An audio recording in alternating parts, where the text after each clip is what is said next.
give one lecture regarding the phylogeny of human. Human, simply known as the man, and its zoological name is Homo sapiens. Homo is the generic name, sapiens is the subspecific name, and other sapiens is the specific name. First generic name, specific name, subspecific name. Homo sapiens. And this is the zoological name of the human being or man. Man is the latest creature of the universe.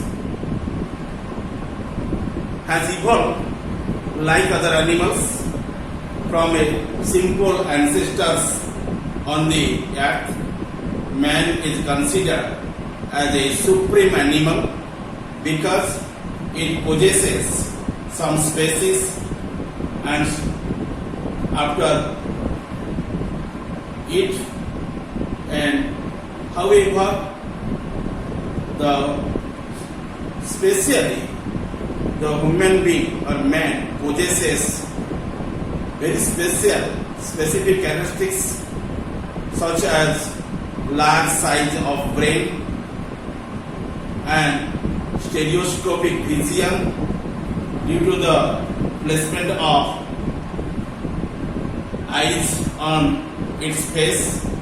Man can know the length, then breadth and width of the object, and capacity of learning and transfer of experience, posture.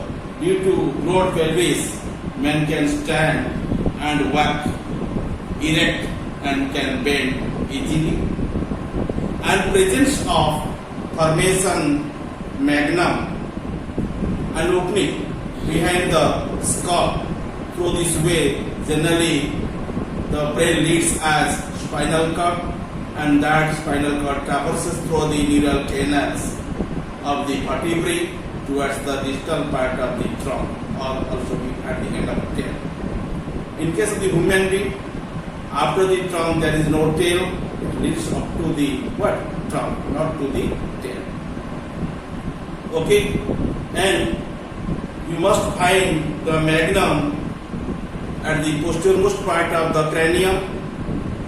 The occipital segment generally form to that foramen of magnum, and the ancestor of man left the trees because of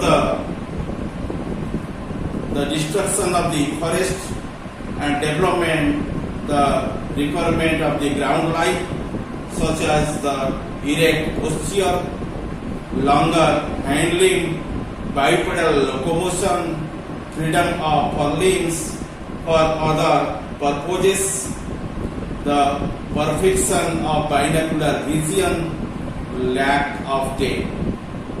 Okay, the cerebral cortex of the brain became large, making man the most intelligent creature. The higher development of the brain also provide ability to make and employ the tools, use spoken and written language, and to communicate things out, the problems, and remember the incidents, and all these things, all these changes and occur in the prehistoric man in about 1 million years. Students, you people are sitting in front of me, and you all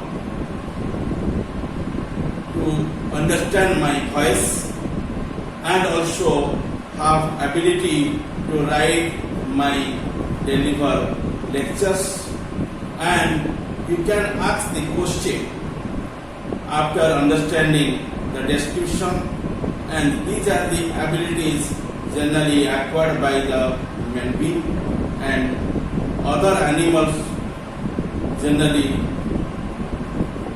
does not possess such type of activities.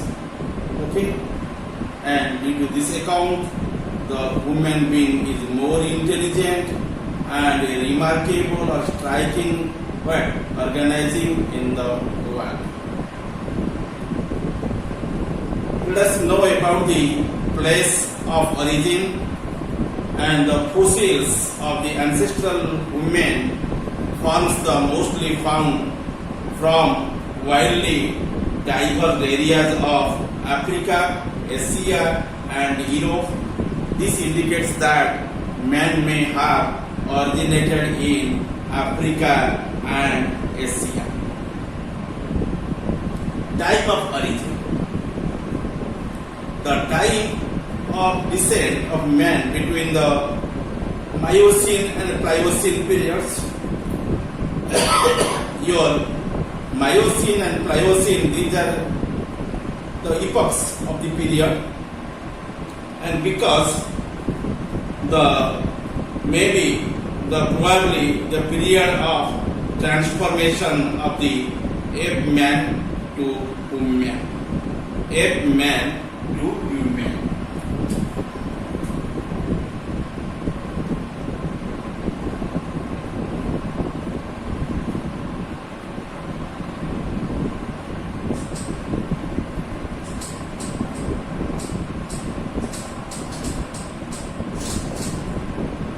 Ape man and human. These are two different species.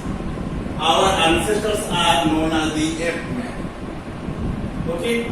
And your modern man is known as the human. That is the one transformation from the ape man to human, and in the period of the Miocene and Pliocene period. Let us know about the probable causes. What are the probable causes? The Pliocene epoch was characterized by the continental elevation and dryness or your aridity of climate. Secondly, the aridity might have resulted in destruction of the forest areas. Thirdly, the ape man must come to the ground and rapidly acquire the adaptation required for survival. And fourth point, the changes must have evolved the human. Students, you already knew about the probable causes of the origin of the human and from the ape man. Let us know evolutionary changes of the man. The following main morphological changes occurred in the ancestors of the modern man. You study any human being who are sitting in front of you, or who are standing in front of you, who are moving in front of you, you mark them.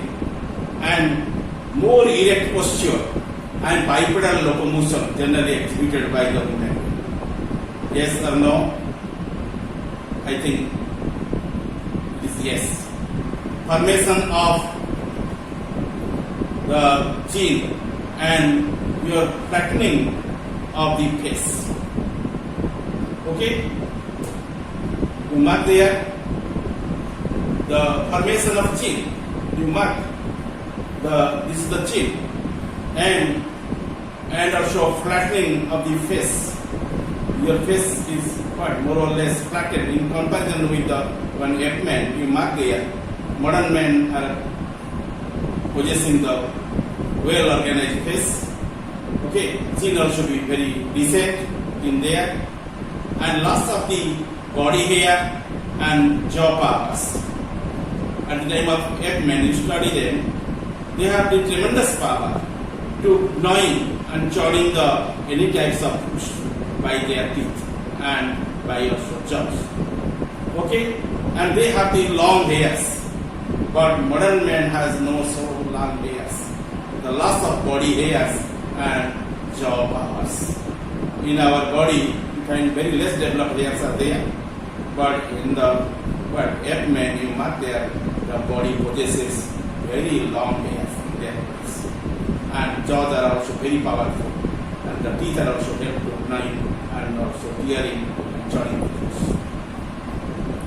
Narrowing and elevation of nose and reduction in size of eyebrow rises, and you mark the nose is not so broad, narrowing and also less developed, elevation is also less, and that is the condition of the nose.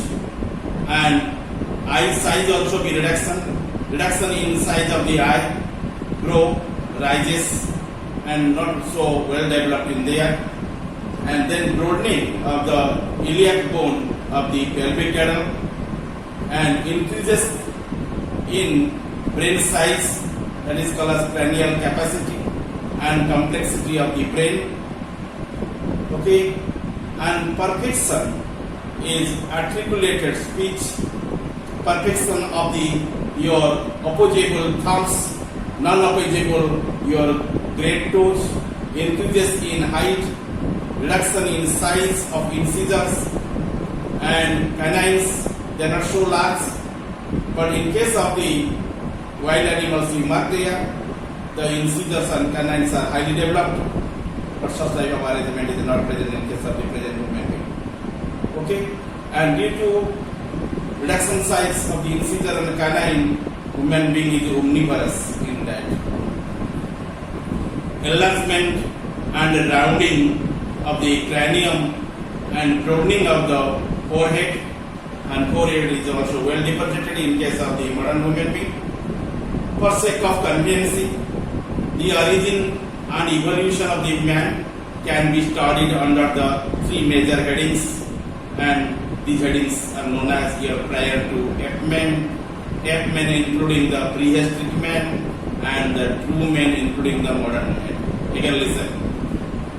And this is the three different points, and by these points we people know the history of the origin of the human being. And for the sake of convenience, the origin and evolution of the man can be studied under the three major headings. What are these? Your prior to F-men. F-men, you know, your gorilla like chimpanzee gorilla like animals are called as the F-men. F-men including the prehistoric man. The initial man is called as the prehistoric man. It is equivalent with the F-men in some respects. And true men is the nowadays you find, and that is including the also your modern men. Okay, and about them you can know laterally. And after this, I complete my your what the expression